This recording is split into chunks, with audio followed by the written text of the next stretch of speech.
I started my exploration by diving into the Sultan Hamid, the oldest district in the city, where I immediately set eyes on the mighty Hagia Sophia.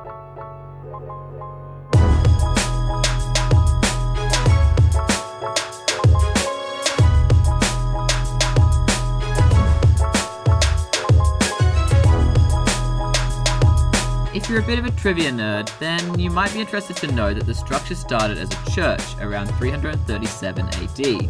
It was then reconstructed 2 times before converting to a mosque under the rule of the Ottoman Empire. Today, it simply serves as a museum.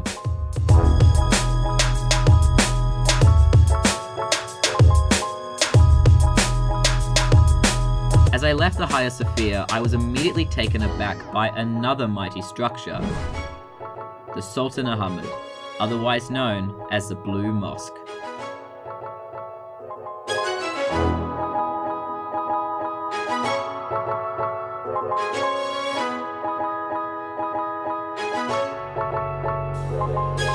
Unlike the Hagia Sophia, the Blue Mosque is still in use, so it was off with the shoes and on with the plastic bags.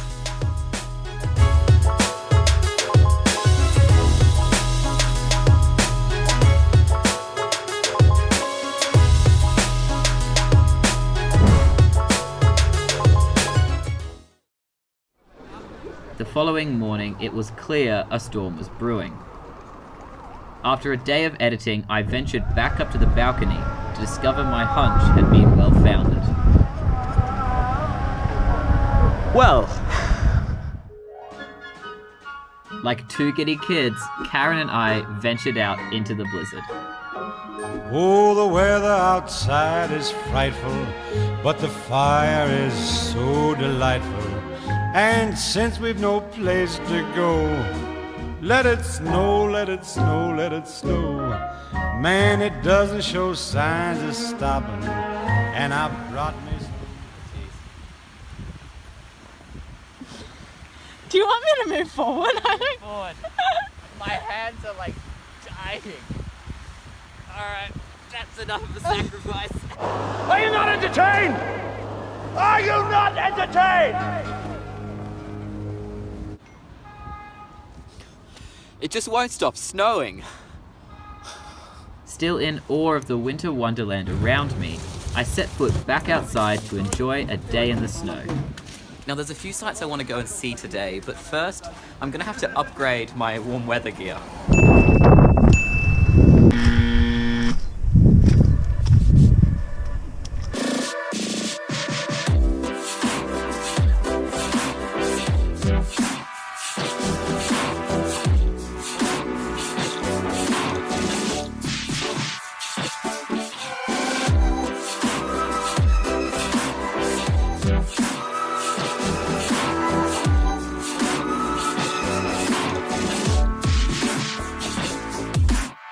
Despite its beauty, when I woke up the following day, I was thankful to see the snowfall had stopped.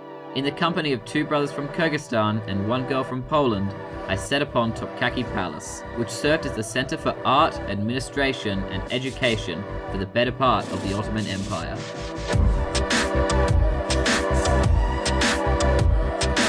Sadly, a lot of the exhibits did not allow photography, but with the aid of pictures I found online, I'll do my best to recreate the experience.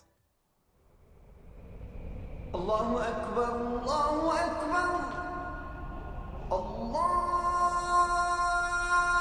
Akbar, Allahu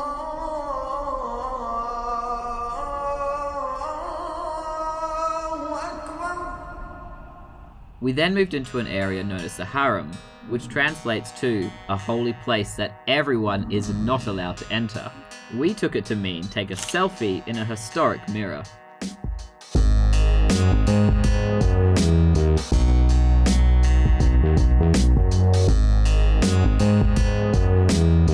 Finally, we entered the 4th courtyard, only to discover it was snowing yet again. After a pit stop to dry our shoes, we took shelter in the Grand Bazaar, one of the oldest and largest covered marketplaces in the entire world.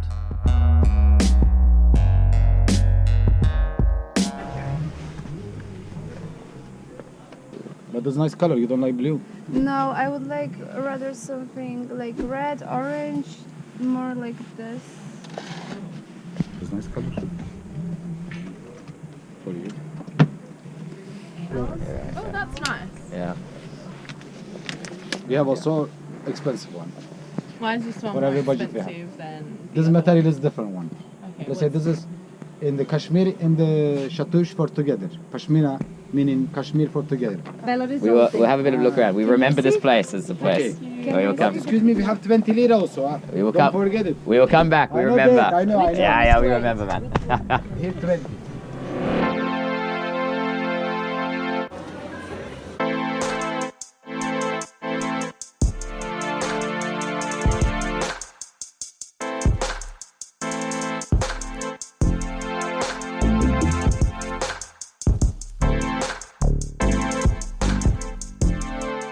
Of the vast number of cisterns that can be found below the city streets, the Basilica cistern is by far the largest.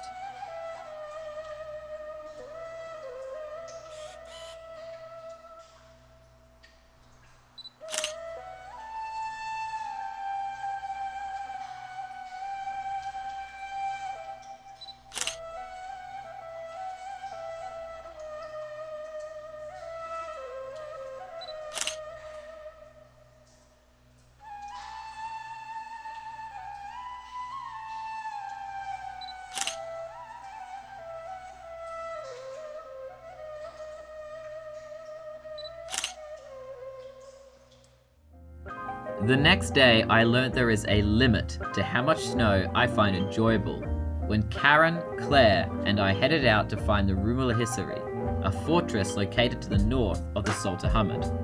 After trekking through a university, we did eventually stumble upon it. In an attempt to find the entrance, we walked to the base of the hill and entered the cemetery that surrounded it.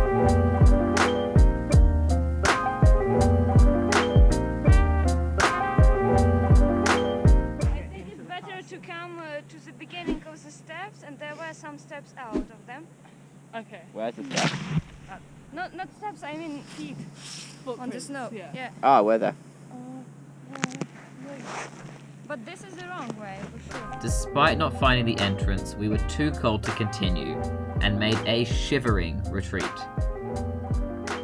Splitting ways, I used what little warmth I could muster to head to Galata Tower.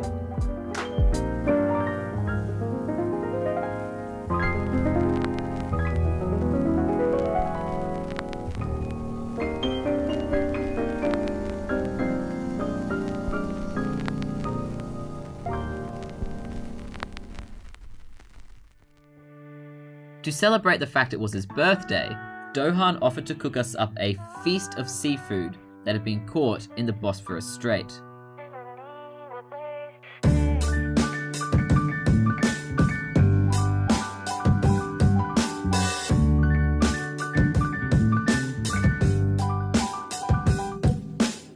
If someone asked me to summarize my time in Istanbul, I would direct them to the words of the French poet Alphonse de Lamartine. If one had but a single glance to give the world, one should gaze on Istanbul. Oh, and in case you were wondering, it turns out the snowfall was the most the city had experienced in over 10 years.